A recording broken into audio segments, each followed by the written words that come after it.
does whatever a spider can. Spins a web any size, catches thieves just like flies. Look out, here comes the Spider-Man. Is he strong? Listen. Hello, you are listening to On the Topic podcast, the home of barking seagulls, budding black cat sidekicks, and the coldest, briniest Vault 101. I'm Dan. I'm all those things and above. And this week I have got my web slings back on. I'm Alex. And before we get into the episode, Dan, I know we talked a little bit off air, but what have you been up to? Since we last recorded, which feels like a lifetime ago, actually, Alex. I've been to Ireland now. We saw the extended family. But pop culture wise, me and Claire have been watching the old Spiderman film for a very good reason, of course, for research purposes. Of course. So that's been good fun. Have they aged well, Dan? Because I think some of them, from my recollection, probably haven't, and that even includes Garfield's. But that's only I haven't seen, I think, any of the 5 films recently. Any that you thought, yeah, that is proper rubbish, or any that you think, or are they all half decent?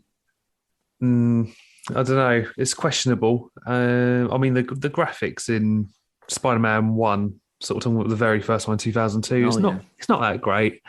But Spider-Man 2 still sort of holds up very well with Doc Ock. Mm-hmm. Spider-Man 3 is still absolutely dreadful.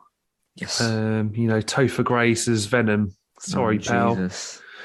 Getting the seat. Although Bryce Dallas Howard is Gwen Stacy in Spider-Man 3. I remember the character, but I don't remember Bryce Dallas Howard being in it. But then I guess you wouldn't, because, I mean, no offense to her, now she's a household name, but before she wasn't really, was she? What? No. 15, 20 years ago? No. So, I mean, when was Spider-Man 3 released? 2007, I want to say? Yeah. It's been a while. So, yeah, I mean, she's probably more well-known now because of Jurassic World 1 and 2, and, of course, next year's Jurassic World 3. Dominion. I haven't seen Amazing Spider-Man 2 yet, but I still remember that being really bad. And, well, Amazing Spider-Man 1, the lizard's just poor, really. Yeah. I seem to remember the CGI. Most of the film, actually, the lizard was actually... They tried to take, I guess, a leaf out of horror films or like Jurassic Park, right? So you don't really see it until the end. But I think they did that because the lizard just didn't look great. Because he looked... with a human face, didn't he? He looked very odd. And in the 90s kids show, and also in the comics, he's like got an elongated snout, actually like a crocodile. But in this one, it's almost a bit like a Voldemort, isn't it? He looks very odd. So, I think most of the film he ends up, being in smoke or the darkness, and then coming out at the very end. And yeah, it didn't look good then. So I'm pretty sure it doesn't look good now. Talking of horror, though, Alex, there's a fantastic moment in Spider-Man 2 where Doc Ock's on the surgery table and they're about to remove the tentacles, and it's absolutely horrific. These tentacles come to life. It's taken out all the surgeons and smashed them against the wall. It's terrifying. Like I genuinely forgot about that moment, and seeing that again, I can't remember the last time I saw Spider-Man 2. I'll be truthful; it's been a long time. I thought, Jesus, that's pretty horrific. Yeah, there's some real artistic, thrillery type elements in that. And that's why I think, that's one of the best Spider-Man films. I still say it is to this day, because it had all of the good bits, some rubbish bits, but actually it was mainly good, Dan, wasn't it? I mean, we'll talk about him in a second, of course, but who's the actor who plays the Doc Ock again? Oh, Alfred Molina. Yes, it's brilliant. Fantastic actor. Nailed it in terms of casting. He's got kind of the sinister, I know who you are, you're no one, kind of, almost a bit like the Vulture, right, in the latest iteration of Spider-Man. With Tom Holland, where it was, I know who you are in the car. In the car, that was one of the greatest scenes of that film, because Peter's like, oh, I know who you are, but I should be okay. And then just suddenly the penny drops and the tension is building. And I think we even talked about this in the review. You can cut the tension with a knife. It's very palpable. It's almost the same in Spider-Man 2, right? And Alfred Molina does a very, very good job of understanding the character and portraying it on the silver screen. And I think it still is one of the best Spider-Man films. And I'm very pleased that he's reprising his role. To whatever extent he ends up being, it's still nice that he's in this version. Yeah, for sure. TV-wise, I've been watching Vigil on BBC One. It's only just started, so 2 episodes in. I think it's a series of 6 episodes. It's a murder mystery on a submarine. Some great casting in there, Alex. I've seen it. BBC, right? Yeah. Great casting. Seen this, yeah. Got Martin Compston from Line of Duty, Rose Leslie from Game of Thrones, and Connor Swindles from Sex Education. Yeah, it's good. I don't want to sort of give too much away, but it's definitely one worth checking out. And of course, it's September, Alex. So all the good stuff is happening in September. Yeah. So we've got Sex Education Series 3 coming soon. 5 days or 6 days from the day of recording. Yeah. The 6th and final season of Lucifer is on Netflix this month. And of course, one of my most anticipated of 2021, Angels and Airwaves album comes out on the 24th. So I'm bloody buzzing. Good month. It's a good month for Dan. So enough about me, Alex. What about you? Came back from our holidays up north in York. It was beautiful. Lots of downtime. Wonderful. Lots of visits to the woods, Dan. Ooh. Not because we're murderers ourselves, but just to get out in the fresh air, to try and eke out as much as we can in British weather, which is slowly dwindling as we speak. I've taken up running, Dan. I'm doing the counts to 5K, which pains me to say out loud because I've never run a day in my life, but here we are. This day's happened because 18 months of lockdown has given me a dad bod, and I've got to do something about it. So, not saying a bad thing, just a fact there. But yeah, I've been raiding the old streaming services as you have, Dan. Rewatching a couple of the old Marvel films. Started to watch again Black Panther. It's a great one. So I'm enjoying a bit of Chadwick Boseman. And interested to see obviously how that one shapes up. I think it's next year, isn't it? Yeah. To see how they weave that one in. I've been watching 9 Perfect Strangers on Amazon Prime. Okay. Now this one's a bit of a curveball because a lot of people go, Alex, why are you watching that? That's not something you usually watch. And sure enough, it's not. And I can't really put my finger on, Dan, why I like it. But I do. And the premise is that, well, as it explains, there's 9 strangers who've been pulled together to a health retreat in America. They've been carefully selected by this special, I guess, counselor you could call her, or overseer of this site, and it's Tranquility. It's Tranquil. It's called, and it's a lovely 5-star, 6-star resort, swimming pools, palm trees, very very nice looking and healthy food, all that crap. But then things start to go a little bit odd. Now, again, I don't want to spoil too much for listeners who perhaps picking it up, or Dan, you might want to watch it, I don't know. But not everything's as it seems. I can't quite put my finger on a tone because there's some dark humour in it, some black comedy, and there's some quite serious overtones. But anyway, each of the strangers have a backstory as to why they were compelled to go to this retreat. It stars Nicole Kidman. As the overseer. She's brilliant. Look, I don't want to be disrespectful. She does look a little bit odd because she's had a little bit of work done, as a lot of people have in Hollywood. I think she's got a little bit too far. But all things aside, if you can look past that, I think it actually adds to the character. But she's brilliant. So Nicole Kidman's in it. Who else there? Melissa McCarthy. She's the comedian. She's, I think, in Bridesmaids, and I think she was either in the Ghostbusters reboots, the all-female cast, which we're not fans of. I think she was in that. You got Luke Evans. Who else? Anyone else you might know? Michael Shannon, he's been in a couple of bits. Bobby Cannavale, and Regina Hall, she's been in some comedy. So it's probably, along with Nicole Kidman, probably a B-list, C-list setup. But actually, all expenses have been put into this, and actually it does look pretty good. So if you actually change, you're not quite sure you're watching, but you think you want to watch it from week to week, go watch Nine Perfect Strangers on Amazon Prime. I think it's worth a watch, but I can't tell you why, Dan. That's what really bothers me. I'm still here 4 episodes in. Well, I might have to check it out. I'll jump on it. I do need something new to watch sort of in and around the week. Because at the moment, as I say, it's just Vigil and Marvel's What If. Which is good. It is very good. And we'll be doing, I guess, a season review, won't we? Yeah, we'll probably maybe just like a breakdown of favourite moment stuff. But, get in touch. We'll put our contact details at the end. Just let us know if there's any sort of standout moments for you or a favourite episode. There's going to be plenty, I'm sure. Yeah. But what are we talking about this week, Alex? Well, a little teaser trailer came out just last week. So we've had time to reflect, time to geek out as we usually do. It's Spider-Man No Way Home, Dan, isn't it? Oh, yes.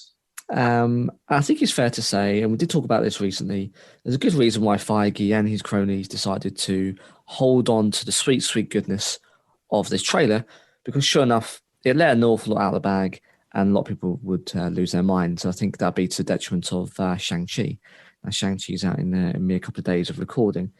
And I think it will be somewhat overshadowed, but you can't not release something 3 months away from when it goes into the cinema. So it's about time.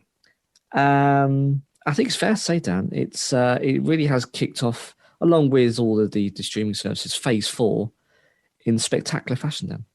Yeah, and I think they had to release something because it leaked the day before, if I recall. Yeah. And it was a recording of someone's phone playing the trailer. I just thought, why would you want to watch that? Like, surely you'd wait for this like high quality version to hit YouTube. But hey, each to their own.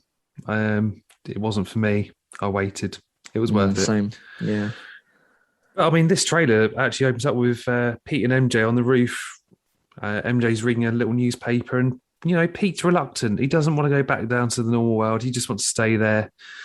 Being the Spider Master, was it? Was it the MJ called him? Oh yes, yeah. Yeah. I mean, I don't blame him. He's a wanted man after Far From Home. Yeah, where if we cast our minds back, Mysterio effectively outed him to the whole world, didn't he, via the Daily Bugle? Yeah. And J. Jonah Jameson, which is quite nice for him to reprise his role into the MCU, or back into the MCU from the previous Raimi film. So yeah, he's not in a good place at the beginning of this, Dan, is he? No. And then we cut to a scene of him he's handcuffed to a table. He's in custody. He's being quizzed. And then out of nowhere, Alex, there's a mysterious person slamming down some files. Lots of paperwork. Now, there is a theory running around the internet, and of course, we don't see this mysterious person's face. Now, some are saying it could be Charlie Cox as Matt Murdock. It could just be someone as Matt Murdock. If you're familiar with your Marvel characters, we're talking about Daredevil. Indeed, yeah. And, it would make absolute sense for the MCU to do the jump from the TV shows, the Marvel Netflix team up, to the film. They haven't done it so far. Oh, they've gone the other way around. They've gone the films to TV, of course, with the WandaVision and the rest of it, but they haven't gone the other way around, TV to film. And everyone, including us, I think it's fair to say, Dan, are massive fans of Charlie Cox and his version of Daredevil. Yeah, fantastic. The 3 seasons were phenomenal. And, it was a shame. I think all of the actors involved in that franchise were saddened that it ran its course. They wanted to do a season 4, and as we all did. So I think, personally, Dan, I want it to be. I think it's wishful thinking. But who's to say they haven't actually done it? All they've got to do is just 2 minutes of Charlie's time, do a bit of recording. He doesn't have to be in there very long. I got a trade actually in the background whilst we're talking. And yes, sure enough, he does slam it on the table. I don't know. I'm hopeful, but I think it'd be a bit much. Yeah. There are some moments where you got Pete talking to MJ over FaceTime on their phones, and then it sort of cuts them sort of walking through crowds, and then they're on a bridge surrounded by helicopters. So it's a bit choppy, isn't it? I mean, the start of this trailer. Yeah, and as with all the trailers, I pretty much assume that everything we're seeing isn't in chronological order, but there's a good reason, I'm sure, why you've got MJ and Pete at the top of a bridge. Something obviously goes down. He needs to rescue her, and perhaps we're seeing something happen in terms of the Sinister Six, where because they know his identity and they know who MJ is now, perhaps they've gone after her. And of course, we'll talk about that theory or what we're seeing in just a little bit. But yeah, I think the scenes are out of chronological order. And they're also sort of edited in a way where, you know, they might not want us to see something specific until, you know, we get to the cinema. One example would be the Civil War trailer, you know, when they're all running towards each other. I remember initially the Spider-Man had actually been CGI'd out. We didn't see him till sort of very later on in one of the sort of last trailers where he came in, took the shield. We were like, whoa, Spider-Man's going to be in this. And in Infinity War as well, you know, with the Hulk running towards you, the viewer, at the end of the trailer. As we know, the Hulk wasn't in it. Yeah. We also get some moments where I suppose it's always been sort of slowed down, sort of slow-mo of them walking through the school. Lots of kids with their mobile phones taking pictures. And again, we see Ned and Aunt May and what looks like custody. They're being questioned. Why are you why are you friends with this guy? Well, Aunt May hasn't got a choice. She's blood related. And of course, we mustn't forget that he's being framed for murder. So it would stand to reason that he's going through the judicial system, and they could be accessories to a crime. So yeah, stands to reason they're probably be investigated at this point now. Yeah, there's a great moment as well where I think he must be in a bedroom, and he looks at some fairy lights. It's like a light bulb moment, and then he decides to take a visit to our boy Doctor Strange. Yeah, a very snowy Sanctum Sanctorum, isn't it? Yeah, it looks a bit cold. He's got like a puffer jacket on, the cloak's around him. Very unusual look for Doc. And of course, he sort of enters with the phrase, "To what do I owe this pleasure?" And it's always a little bit awkward, isn't it? It's like, "I need your help, sir." And Doctor Strange is like, "I think like we're beyond this point now. You know, we've saved half of the universe together." Okay, Stephen, that's a little bit weird. I'll allow it. And then there's like more scenes of crowds around Spider-Man and you know, sort of running through a school unmasked and what looks like a black and gold suit, Alex, which I think's been teased through toys and pop figures and God knows what. Yeah, they're thinking or suggesting it's Strange's enchanted suit, for want of a better term. So it's imbued, embalmed, whatever you want to call it, with the powers of the mystic arts. So there's a central disc where the Iron Man arc reactor would be, something like that. And it's designed to protect him against, temporal effects or time travel or the multiverse. Now, whether or not that is what we're seeing or whether it's an iteration of the black suit, I've got a theory I can touch upon in a bit. But yeah, he's wearing something that isn't the Spider Monkey suit, that's for sure. No. Then we sort of cut to Wong. He's telling Doctor Strange, you know, don't cast that spell. But you know, here we are. We see him casting that spell, and Pete's in the middle, and he's trying to wrestle with that idea of, you know, his loved ones that he's trusted this knowledge with, like Ned, MJ, and Aunt May, not knowing. And then, well, it just goes batshit crazy. You know, the spell goes wrong. And we get loads of flashes, lots of zoomy rainbow colours and stuff. And then it's like, uh-oh, we've opened the multiverse. Yeah, everything's been shattered and everything is possible. So much possible, in fact, Dan, that we start to get flashes of destruction and familiar sounds and scenes, don't we? Yeah. There's a strange scene, actually, sort of very Doctor Strange-esque, where you can see Peter diving into what looks like New York City. It's all sort of being sucked up into a hole. Mm. Yeah, it's all folding in itself, a bit like Inception, as you say, from the first Strange film, where the buildings are coming in at right angles and folding in. But we do see some glimpses of, our potential villains. There's some what looks like yellow lightning and lots of dust or sand swirling around, would you say? Yeah, I think, no one's questioning this. Perhaps everyone's on the wrong line of inquiry, but I think it's pretty safe to say that we're probably seeing the Amazing Spider-Man's version of Electro. Yeah. We are probably also seeing Spider-Man's version of Sandman from Spider-Man 3, the ill-fated Spider-Man 3. Most definitely. Then there's a strange clip of the astral projection of Strange pushing Pete out of his body. Now, if you look, Peter's hand is in a box. We're not too sure what this box could be. But, this isn't the first time we've seen astral projections. We've seen the Ancient One pushing Stephen out of his body. And then, of course, in Endgame, she does it to Bruce Banner in the Hulk body as well. Indeed. Poor old John Favs. Looks like he's in trouble. Yeah. It's interesting that he's... it'd be odd if he wasn't returning for this film, given how big a role he had in the last one. But how much of an influence he has and whether he survives this is another question. You've got to have some high stakes, and he might be the one that ends up not making out of this one, Dan.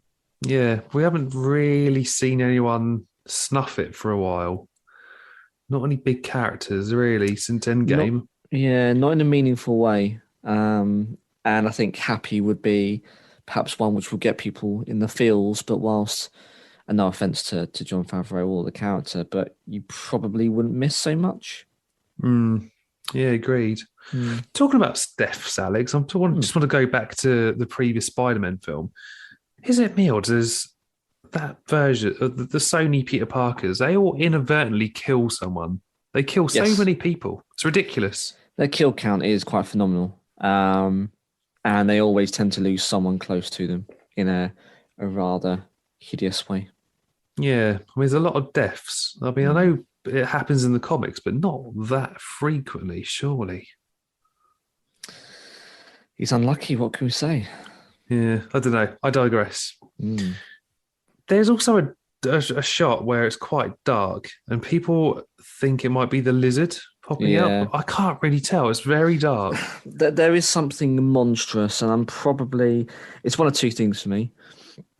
I think it's a lizard, but then I hope that they're not going to use the same poor CGI facial mapping as they also did, as we spoke about in The Amazing Spider-Man. But if they did, that would be a good reason why it's that character, because they then don't have to then embarrassingly use that poor CGI, which of course, several years later has come leaps and bounds. But then they don't have to reinvent it, because obviously it look odd, because you wouldn't reinvent Doc Ock for this. They clearly haven't with Alfred Molina. So you wouldn't do it if you're going to bring the lizard in from The Amazing Spider-Man. It just wouldn't make sense. It would look better, but it wouldn't make sense, because you wouldn't ordinarily go, oh yeah, that doesn't belong in this universe.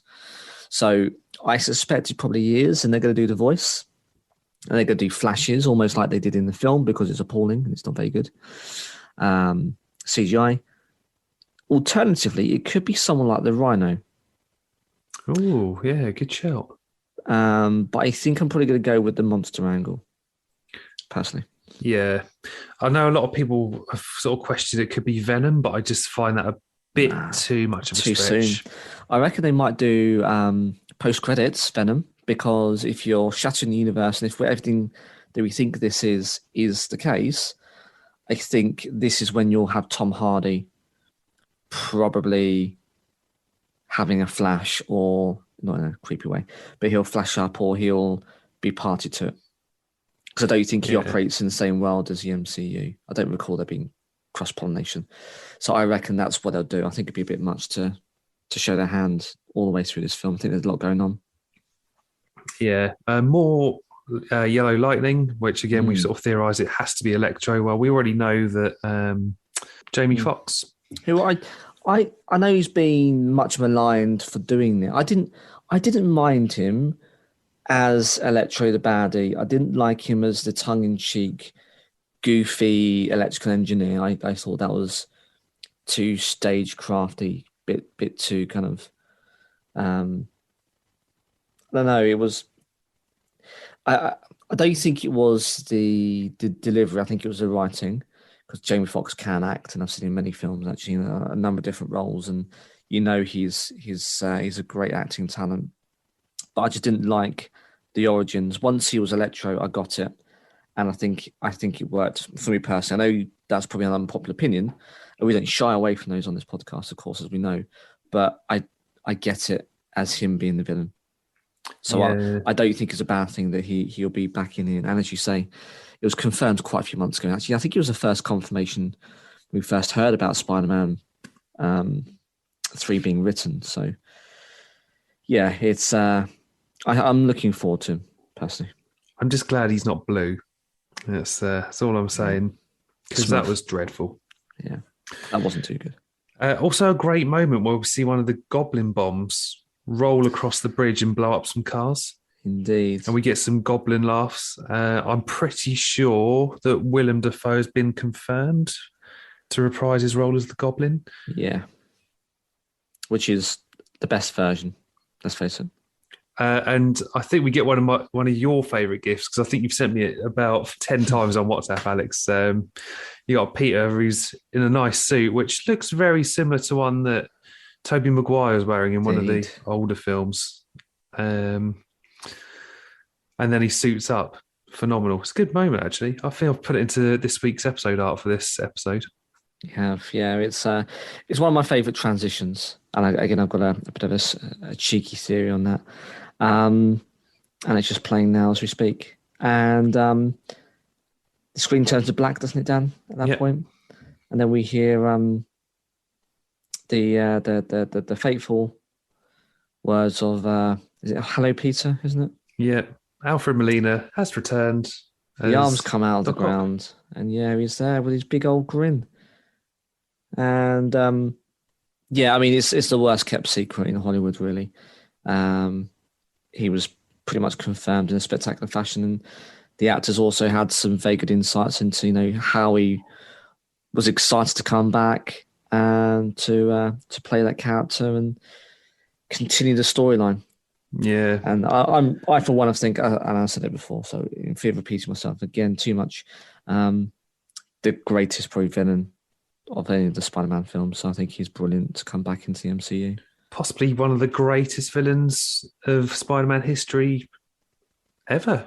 Oh yeah, no, in comics too, yeah, for sure. I mean, he was at the beginning. I know what you mean. Alfred Molina is just spot on, phenomenal. But I don't think Kevin Feige was too happy about Molina revealing that he was going to be in the Spider-Man film. I don't think he was too thrilled, but it's not the first time, and I doubt it'll be the last time an actor or an actress spoils something to do with the MCU. So here we are. But there's some theories going around the internet, Alex. I'll try not to get too pulled in. I think the fun bit about, I know it sounds ironic, but we did an episode on Yen Game theories where some of them actually came right, but it's such a monstrous film. But I sort of found, trying to look into some of these theories, they can be a little bit far-fetched. So I've sort of tried to pull on maybe some more realistic ones. Okay. Now, Sarah, one of our listeners, so I'm going to sort of put in our listeners' feedback in amongst the next few minutes. Beautiful. She says Doctor Strange doesn't mess with timelines so willy-nilly. Something ain't right. So the question is Strange that's casting the spell our own? Or is it something else? Could it be... No, I've got two. I've got Mysterio. And here he is, Alex. If anyone's been listening to our previous episodes, is it Mephisto? Is it Mephisto indeed? And I mean, Mysterio's not dead. I think it's pretty much established at the end of the film, Far From Home, that he ain't a goner. Because, I mean, how did he do that recording so quickly, etc., etc.? So it could be. I'm, though, subscribing to the Mephisto theory.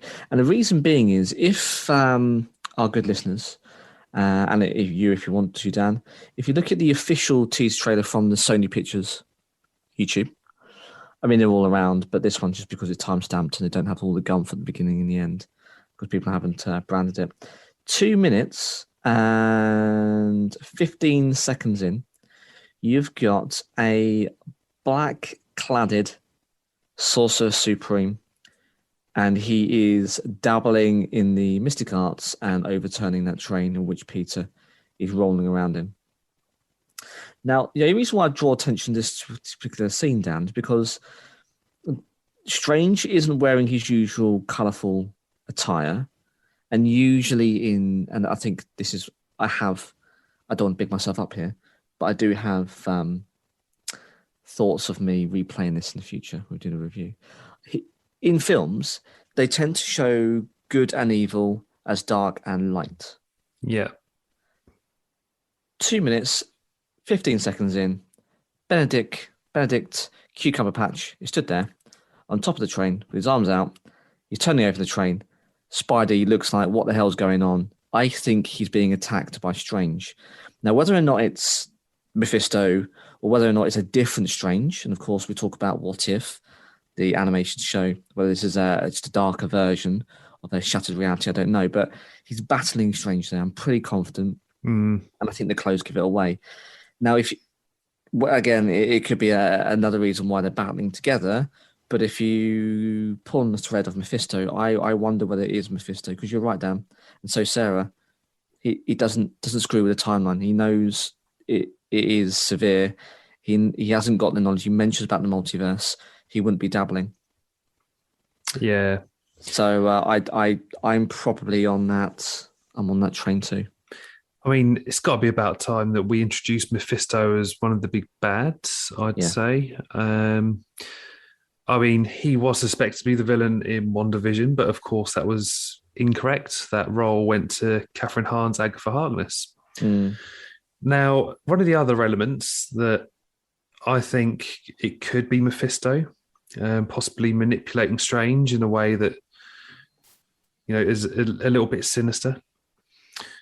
It all draws on the comics. And it was indeed with Mephisto in the storyline One More Day, which does appear to be a major influence over this film, where Peter makes a deal with Mephisto to save Aunt May's life at the cost of his marriage with Mary Jane.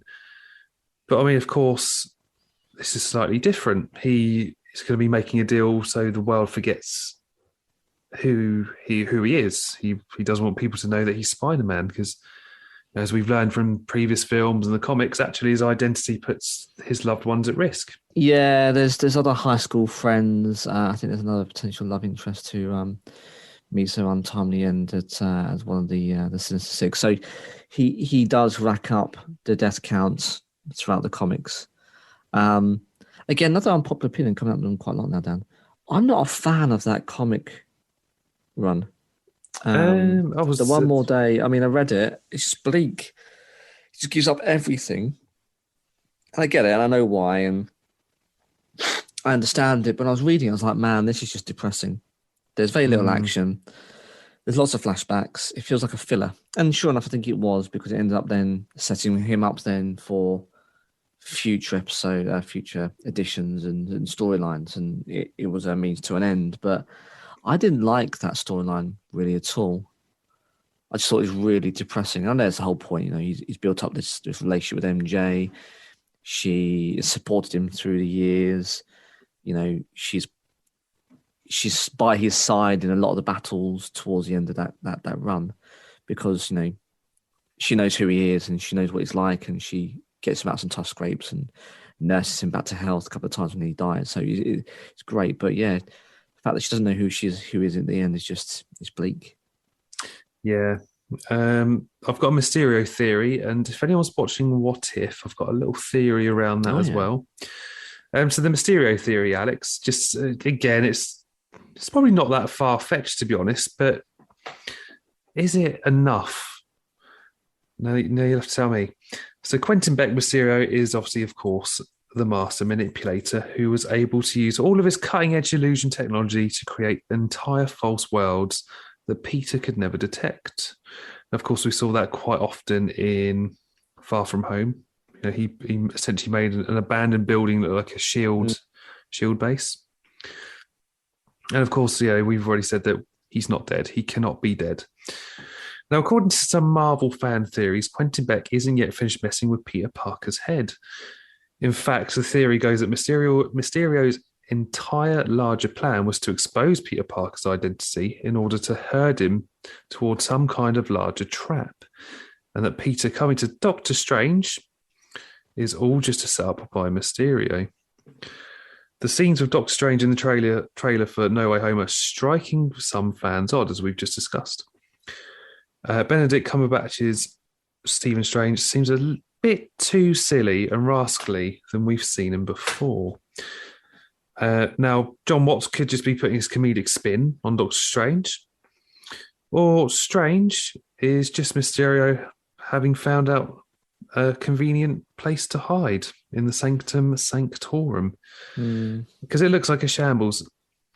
I mean, I think in some parts just sort of clutching at straws, because I personally think they're not going to rehash an extended Far From Home storyline. I think they're going to put Quentin Beck into a box, but put him to one side, and they're going to have a Sinister Six. If this isn't it, I don't think it is it, and I'll tell you why in a second. Feige is the thread throughout the last 12 years of MCU. I don't think the director would have that much influence or tonal change in the characters. So I agree. Something is up with Strange. Strange is actually strange, and there's something amiss. But as I say, I might be eating my hat. I don't wear them often, but I might be eating it on a special occasion because it is Quentin Beck. But I don't think it is. I think something else is amiss. Yeah, this is probably a good place just to pop in the spoiler, Alex.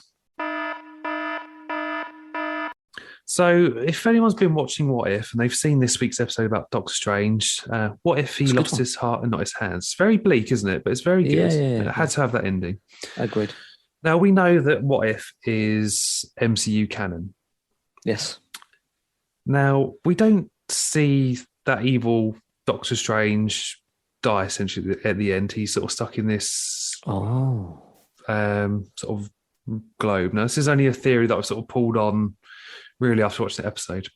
Okay. Has that Strange escaped, come to Earth 616 and condemned our Doctor Strange somewhere else, and it's just this guy that's just, he's dabbling now.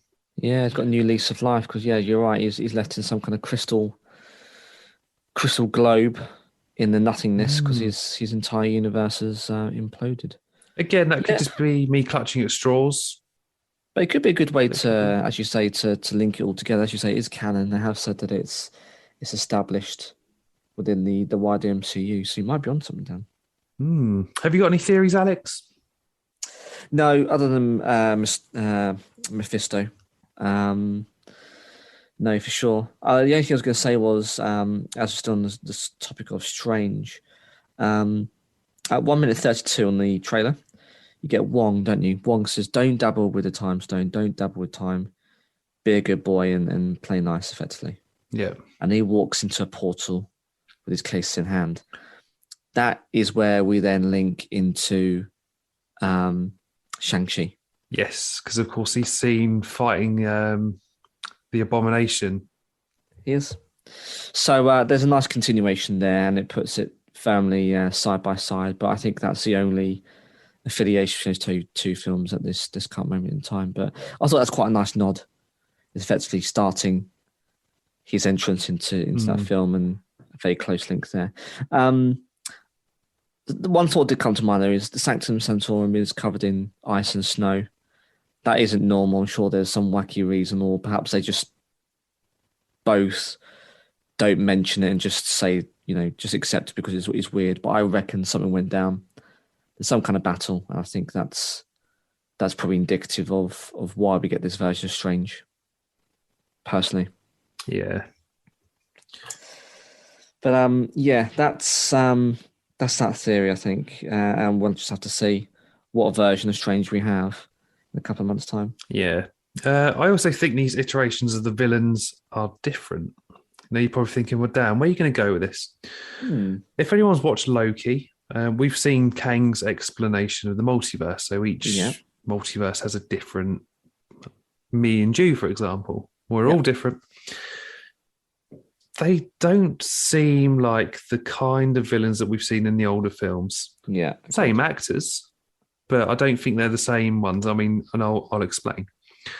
We know Willem Dafoe's Green Goblin died in Spider-Man 1. He got impaled by his own board. Yeah. Doc Ock, he had a redemption arc in Spider-Man 2. And, of course, we know that when his tentacles are glowing white, he's good. And I'm pretty sure when he was sinking, those little white lights were white, but they're red in this trailer. He looks a little bit different. But again, we presume that he died in this, saving New York. So, I've just got a feeling that, that what Kang explained in Loki is kind of right. And, these are just different versions of the same villain. Yeah, and I think that's probably why Tobey Maguire and Andrew Garfield are kept tight-lipped on this, because actually they're not in it. And although it may be the villains, as we know, most of them are dead. Again, the body count of the Raimi films. So I'm probably with you on that one. I think they are versions, but they're not the versions that we know from the films that we've seen before. It just wouldn't make any sense. How can you explain away two very good villains coming to life, then shoehorned into the MCU as we know it? It just wouldn't happen. But then lies in the question, Dan. How do they know Peter's identity? Yeah, exactly. Now, another theory that I've read, so I can't say actually that I'm anything to do with this, to be fair, but I think it probably makes sense. And you made reference to it actually at the beginning, Dan, about how when Peter's on the car and he transitions into his golden suit, he's wearing though a grey normal suit, a civilian suit, which does look a lot like Tobey Maguire's. There's a theory that our version of Peter Parker is taking on the body of another Peter Parker. So we see Tom Holland when actually it should be in the body of a Tobey Maguire or in a... I see what you mean. So it's almost like Quantum Leap. Do you ever watch that 80s TV show? It's where a guy travels through time and through space, and he inhabits the body of someone important, and he's got to change their life in order to get them back on track. And when people see him, he just sees the person that they know, but actually inside is Scott Bakula, who's the actor, and we see him as he is. So it's all very odd, and I'm probably not explaining it properly. But to look at him, we know it's going to be our version of Peter, but the baddies don't see our version; they see their version. Yeah, and that's how they know it's Peter, because actually that's who they've battled. Whereas that's perhaps why our version of the MCU is puzzled as to why he's getting attacked on all sides by all these villains and how they know his identity. Well, because they're not seeing him, they're seeing their version of Peter. Now that's an interesting one. I don't know how they'd pull that off if the previous two actors are not coming back to this, because you've got to use their likeness. It wouldn't work. And it's quite a difficult concept to get through in a very short amount of time. Quantum Leap had a gazillion series, and each episode is about 45 minutes long. And once you get into the swing of things, you know what to expect. In this film, it's quite a difficult one to get your head around. So I'm not quite sure it's quite that, but I think you're onto something in terms of, I don't think it's just happenstance that he's wearing the same outfit as the original Spider-Man films. Now, talking to Maguire and Garfield, I put some clickbaity stuff on social media this week for a bit of feedback. Do you want them to return? Do you want them in this film, Alex? Because, I mean, in my unpopular opinion, I don't. Because I just think, Sony have this habit of overdoing it with some of their films. When you look at Amazing Spider-Man 2 and Spider-Man 3, it was just all too much. And I just think, I don't think Kevin Feige would allow that to happen. He'll probably keep them on a leash a little bit and go, look, this is too much, but this is what we're going to do. I'm probably with you. I think it would be too much. It'd be a Spider-Man 3 all over again. It might be nice to have a glimpse. So a shattered universe at the very end. Who's that in the distance? There's two Spider-Men, you wearing a suit. But yeah, I don't think we need a Maguire or a Garfield in this. And sure enough, I don't think they are. There's lots of misdirection, of course, with these films, and people sign God knows what at the peril of Feige. But I genuinely don't think they're in this. And I think you're right. It'd be too much. And I don't think it's needed. No. I've seen a couple of YouTube videos as well where people think that, they've seen Tobey Maguire, but I don't see it. Someone was saying like, oh, this little red blur here just looks like lens flare. I think you're literally like just grasping at, nostalgia. To be honest, I don't love those films enough to want it. But as I say, put some clickbaity stuff out on the socials, Alex. So first up, we got Leaning Tower of Giza, also known as Lee. He said, "Don't be silly, Daniel." And I know I'm in trouble, Alex, when someone uses my full name. Yeah. But sorry, Lee. We both don't want it. Whatevs. Yep. Next up, we got Chris. He said, "I'm all right with it, but only if they're almost a cameo within the film. Yeah. Don't want the whole story to be about three Spider-Men fighting together. Maybe some help at the end, but that's it for me." 100%. Next up, we got Simon. He says, "I hope they do, but I feel it may make the film complicated in a way to do them justice without taking away from it being Tom Holland's film. Yeah. Disney and Marvel have done a great job previously to integrate storylines and giving people enough airtime without it feeling forced." Yeah, I agree. Seems to I be. think just on that, I think it's a fair point. Was it Simon that said that one? Yes. Yeah, I think Simon's on something. Tom Holland has done a phenomenal job at his own version and iteration of the character, right? I think we both said, correct me if I'm wrong, Dan, but I think we both agree that it's probably the closest that you'll get to the comics. Garfield's are too old. It was a little bit weird. This adult running around like a teenager in school. Didn't work. Tobey Maguire, a little bit wet, a little bit soppy, goofy. I get it. It was a good first attempt, but in hindsight, I don't think he quite nailed it. I think Tom Holland's is probably the best, because he's a young guy anyway, right? He's athletic. He does a lot of the stunts himself. He's believable. And he's a talented actor. I'm not taking anything away from those other two, but he's talented, and I think this role is perfect for him. So to introduce the other ones, I agree with Simon. It'll take so much away from everything that he's done. I mean, he's been in 5 films now, if not cameos. Civil War, Infinity, Endgame, 2 of his own. Has he been in the others? No, I think that's it. He'll be in this one, and I think he's contracted for one more MCU film. And then, of course, I have no doubt in my mind that Sony will probably keep him on for their Spider-Verse. Oh, yeah. So it's been 5 more. It's more than what any other two done. I don't think it'd be fair to bench Holland and make it about the other two. They had their time. It's about his. So yeah, I'm with Simon on that one, 100%. I think you make a good point about Holland as well. He does embody both Peter Parker and Spider-Man from the comics. You know, he shows that struggle between being a normal guy and being a superhero, but he has that funny wit about him. You know, especially when you know he's whirling around to Ant-Man's legs, going, "Has anyone seen that film?" You know, where he's obviously talking about Empire Strikes Back, but it's funny as hell. And even when, you know, in the same film where he's fighting Winter Soldier, says, "Wow, cool arm." Of course, he shouldn't be able to stop the vibranium arm from beating Skull, and he can because it's obviously very powerful. It's that naivety, but it's also the tongue in cheek and it's the quips. It's not rude as perhaps in the comics he is, but it's that naivety around it, and it's a young boy playing in the big leagues, the biggest leagues you can, and he's wholly unprepared. I just didn't get that in the other films.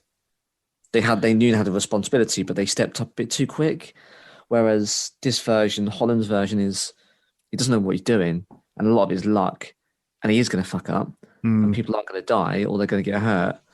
You know, we saw that in Infinity War when he ends up becoming dust. Now, he's in Tony Stark's arms, which is one of the most harrowing things I think we've seen in the last couple of years. Well, not in the last 18 months, other things happened, but I mean, in the MCU, the MCU world, it's one of the most harrowing scenes.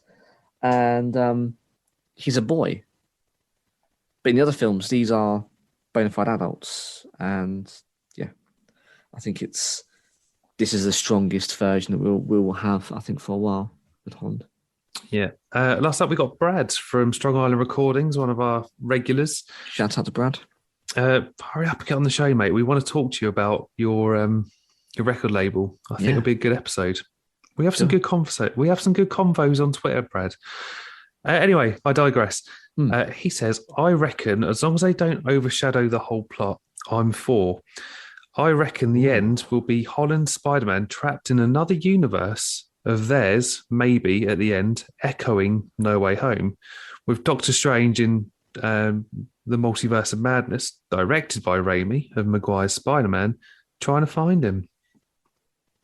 Oh no, Brad, no.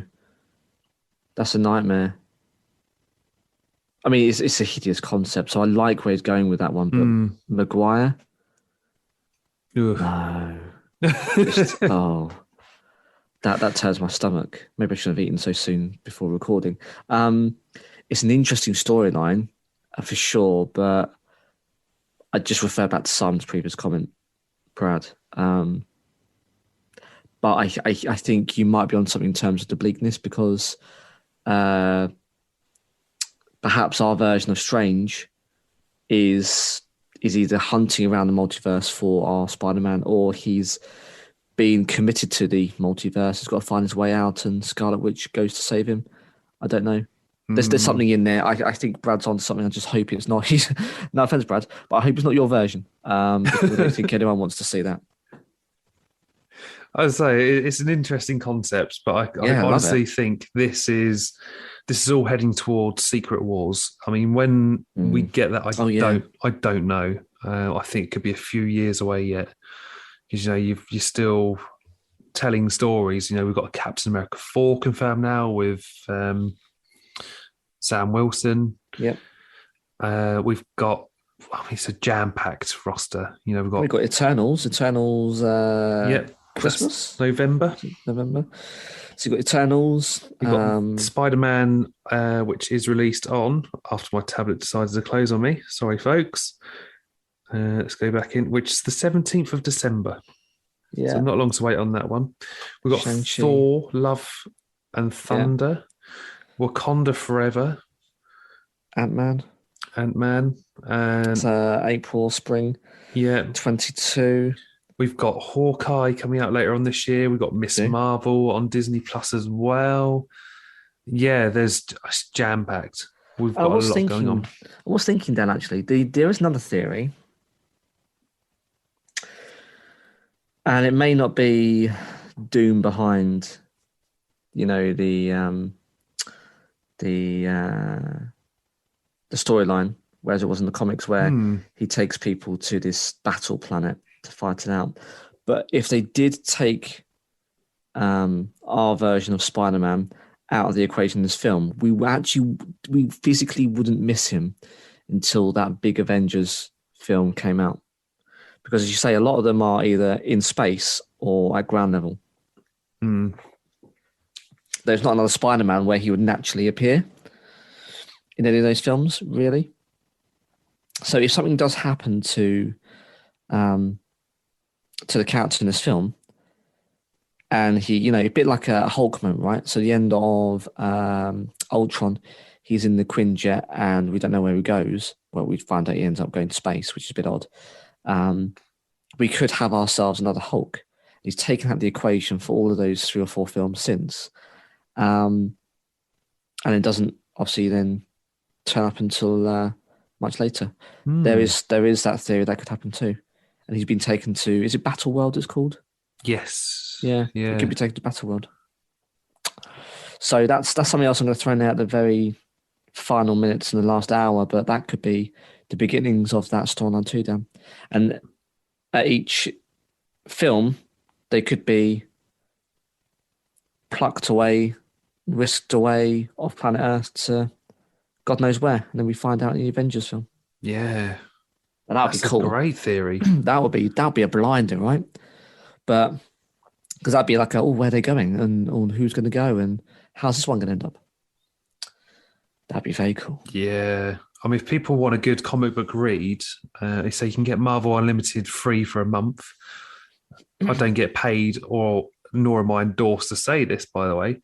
Nope. Go dive in. It's free for a month. Get all your comic books in and read Secret Wars from 2015. It's a belter, and there's so many tie-ins as well. So go check that out. But Alex, that wraps up this episode. Next episode, we'll be back for disappointing finales and endings in TVs and film. Yeah. I mean, it's probably a roster and a summary of the last 3 years we've been doing this, because we talked about, I found as I was writing my notes, a lot of these are actually, we talk about an awful lot. They have a thread throughout the podcast, but I make no apologies and need you, Dan, for mentioning it. So yeah, there's a lot. I'm not going to tease it because I think it's going to be a really good episode and there'll be lots of swearing, but I've got a couple of curveballs in there actually, Dan, that I don't think you would anticipate. So we have, as per usual fashion, we haven't shared them. We know kind of the numbers that we talk about, but don't know the details. So I'm looking forward to talking you through mine. But yeah, a couple of films and a couple of TV shows that are absolutely shite at the end. You invest all that time, you love those characters, you're with them on a journey, just to be let down at the very last moment. What is that all about? One of my choices annoyed a lot of people on social media, so got a bit of stick. I'm pretty sure someone told me to F off. Yes, I read that. Yeah, I recall. Fair enough. And it is an emotive subject, but I think you're well within your rights, Dan, personally. So make no apologies. No. Do you know what? Fair enough. But if you want to get in touch, you've still got a bit of time to get involved in this episode. We are on Facebook, Twitter, and Instagram at On The Topic Pod. And in all of those, social links are to our anchor. We want to hear your voice. If you want to get involved, we always put a link to Anchor. Oh, yes. So click that link, accept yes to speak to us through your microphone on your phone, and we'll plug you in. Be a part of the show like some of our previous listeners have done in the past. Just, if you're going to get angry, just give us a bit of a heads up first. We had some angry ones for our previous episodes, didn't we, Alex? Oh, we did. Terrifying. I got condemned to the sea. Still not there yet. No, but the concrete blocks are being fitted for your feet this week, I believe, and you're going to be walking the plank. So, Oh, we'll do a so special you're episode on you're that. not putting me into the vault. You're literally just going to chuck me straight in. Yeah, we ran out of vaults. We filled that one up quite a lot. We'll put a link in the description below. But yeah, a lot grinded your gears, guys. And let's just say that we ran out of a lot of space in those vaults. We're not made of money. We do this for love. We're not sponsored. We can't afford all that metal work. So, Dan, I can only afford some cement. So, Okay. Unfortunately, going down in a cheap fashion. Oh Jesus. Oh well. For another week, Alex. I'm just going to web sling out of here before you get those concrete blocks on my feet. I'm Dan. And I'm going to be waving my arms around and summoning the dark mystic arts. I'm Alex. And we'll see you next time. Hello, Peter.